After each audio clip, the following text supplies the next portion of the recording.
What's up, everyone? I'm Sophia Pasternak, an award-winning author and mental health professional, and this channel is all about the intersection where writing meets psychology. I also post stuff about my author journey, baking bread, and outdoorsy stuff. If you're new here, make sure you subscribe so you're notified when I post a new video. Today, I'm going to be talking about the dependence and incompetence schema. So, let's get started. Now, I want to start this video off by saying that the dependence and incompetence schema can sound really similar to the enmeshment schema that I'm going to be talking about in probably about a month or so. And I want to just kind of put that out there right now and say that they are very similar on the surface, but they have kind of a different underlying cause, and then also the internal feelings about it are different. So on the outside, they can look very similar. On the inside, completely different going on. And we're going to talk about dependence and incompetence for the most part today. I will point out a couple of differences with enmeshment, and in the enmeshment video, talk a little bit more about it. So dependence and incompetence, a character will believe that they are incapable of taking care of themselves. And because they just can't. They're incompetent in life. They are dependent on other people. And the big difference between dependence and incompetence versus enmeshment is that dependence and incompetence, they will take anybody. Anybody can become their surrogate caretaker. But with enmeshment, there's usually one person or a couple of people who that character will cling to. They not only believe that they are dependent on this other person, but that the other person can't function without them. But with dependence and incompetence, it's anybody. They will take anybody who can help them do the thing that they have to do. So in general, a character will feel incompetent first and become dependent as that incompetence kind of takes over their life. So initially they might feel like, you know what, I just really can't live by myself. I don't know how to do laundry. I don't know how to wash dishes. I don't know how to cook.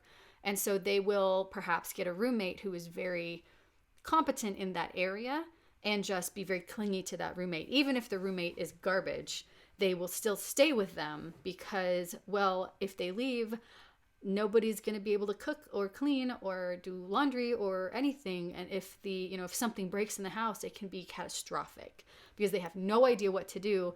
And these are the people who are like, how do I fix a dishwasher? And you're like, Google it, son. And they wouldn't even think of that because they have gotten themselves into this helplessness almost. I can't do it. Somebody else has to do it for me, or somebody else has to show me or tell me how. Now, this schema can start in childhood with a caretaker who does everything for this child, or it can be the caretaker always telling this child, you can't do it, let me do it. You're not smart enough, you're not good enough, you're not fast enough, you're not strong enough. I will do everything for you because you can't. In my schema overviews video, check it out, I talk about the 3 ways that characters respond to their schema being triggered. And by schema triggering, I mean something happens, somebody says something, etc., that makes all of the bad emotions pop up in this person. With this particular schema, it would be somebody pointing out that they are incompetent, or like, wow, you just can't do anything yourself, can you? Or something like that. And the very first way that somebody responds to this is overcompensating. And the overcompensators act as though the opposite of the schema is true. So in this particular schema, the lie the character believes is that I am incompetent, I can't do anything myself, somebody else has to show me how to do it, I can't figure it out on my own. And the opposite of that is, I am so competent, I don't need anybody to help me, even in situations where it would make sense for somebody to help me. So they are super independent, super self-reliant. If they can't do something themselves, that becomes their catastrophe. I have to be able to do it myself to prove to others and myself that I am not useless, I can do things. And they won't ask for help ever. Even if you're like, I could easily help you out with that. And they're like, no, I have to do it myself, because the opposite of the schema is true for them. And the second way to respond to these schemas is by being an avoider.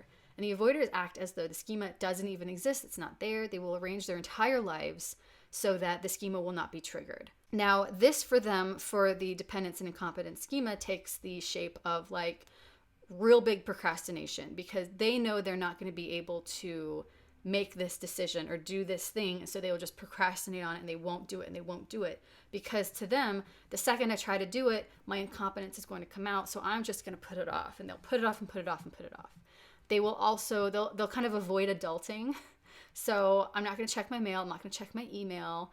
I'm not going to do laundry. I'll just buy new clothes because I don't know how to do laundry, and I'm going to avoid that struggle of trying to do it by just, you know what, I throw my old clothes away or donate them, and then I just buy new clothes. They will avoid trying to learn new challenges. Some people with the avoidance response to the dependence and incompetence schema never get a driver's license.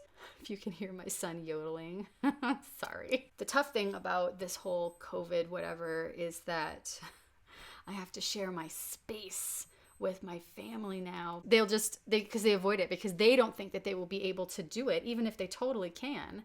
And they'll just say, well, I don't need it. I'll just take the bus, and they'll just avoid it. So the third way to respond to a schema triggering is with surrender. And the surrenderers act as though, you know what, the schema is true and I can't do anything and I'm useless and I'm just gonna kind of lean into that. And so they will constantly ask for help. They will have other people double check everything they do because, hey, I did this really simple task, but I'm pretty sure I messed it up. Can you come look at it? Over and over and over and over again. If they find somebody who will help them willingly, then it's like, they're going to stay with them and kind of stick to them until that person gets sick of them and just can't handle it anymore. The surrenderers will also choose roommates, significant others, spouses, boyfriends, girlfriends, whatever, who will do everything for them. They like the people like me who are type A. And you know what? Like, if you want something done right, you just got to do it yourself. Like, that's me. And so I would be a really good spouse for somebody who's dependent because I'm fine with just doing everything. And I've had to kind of turn that down. That's who dependent and / incompetent schema people seek out, is somebody who is hyper competent and is really type A and wants to do everything. In my overview video, I also talked about the lie, the want, the truth, and the wound. Now, the lie that your character tells themselves about the world or themselves or others is the schema. So that lie about themselves is, I'm incompetent, I can't do anything, I need help. That can come in the form of like, I screw up everything that I touch and I need other people to help me get by, help me get through my life. Every day, life is overwhelming. Every day, just the regular things that I have to go through in life are completely overwhelming. And if I didn't have somebody else here, I wouldn't be able to handle it. The want is the thing that your character thinks they need in order to be happy. And for somebody who is dependent / incompetent, that is, I want to find somebody I can be with who will help me not mess up my life. And the truth is, so the want assumes that the lie is correct, assumes that the lie is the truth. And so it kind of caters to that lie. Whereas the truth, which is the thing that your character actually needs in order to be happy, is the truth. So it opposes the lie. So somebody with the dependence and incompetence schema, their truth would be, I need to understand that I'm actually competent and I can do things on my own and I don't need other people all the time to help me. Now, the wound is the thing that happened in the first place that caused this lie. And this is optional for like writing into your story. I like to know it anyway, just for my information, so I have it.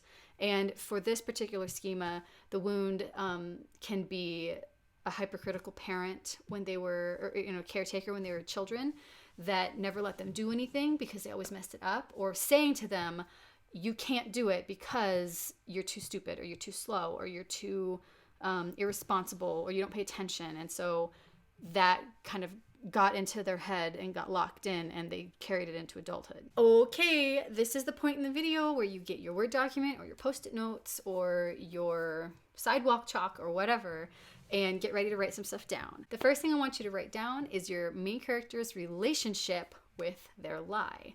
And this is what it actually looks like in practice for them going through their daily life to be dependent and be incompetent. You might set up that they have a roommate who is really kind of awful, but they have to stay with them because they don't know how to do anything. Like the character doesn't know how to do anything. And so if the roommate leaves, if their like mean roommate leaves, then the house is going to fall apart. So write down some stuff like that, how your character, in particular that character, it relates to this lie of, I can't do anything myself. Okay, so now I want you to write down a list of what could happen to prove this lie correct. So anything that somebody else could say, or that your character could think, or things that could happen that would make them think, oh, you know what? I'm incompetent. I'm dependent. I have to have another person with me or I can't function. Maybe they have to go to the bank to deposit a check or something. I know it's like old school, and nobody's able to come with them.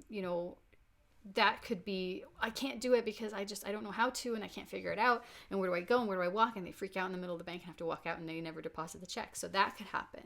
So write down what could happen to enforce that lie of this character can't do anything.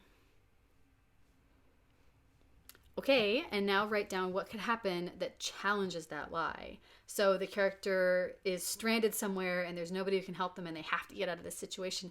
And they do it and they're able to do it. Or somebody else says, hey, I really love XYZ. Can you show me how to do that? And that gets in that character's head like, oh my gosh, I could help somebody else. And I am competent in something. So write down just a list of things that would challenge that lie.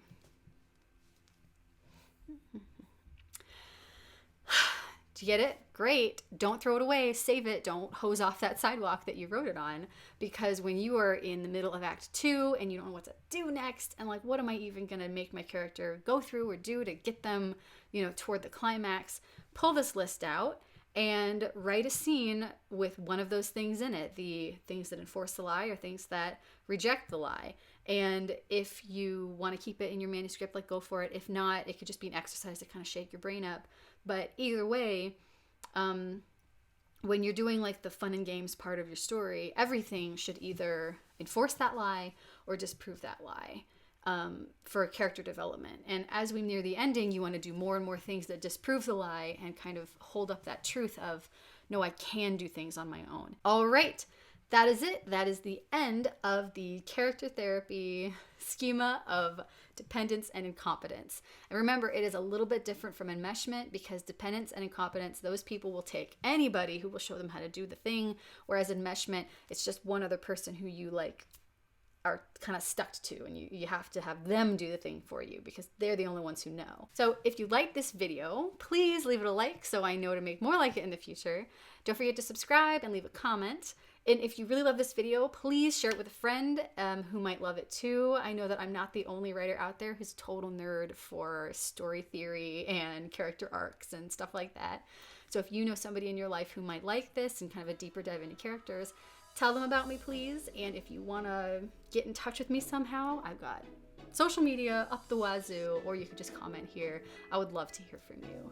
So that's it. Turn it off and have a nice day.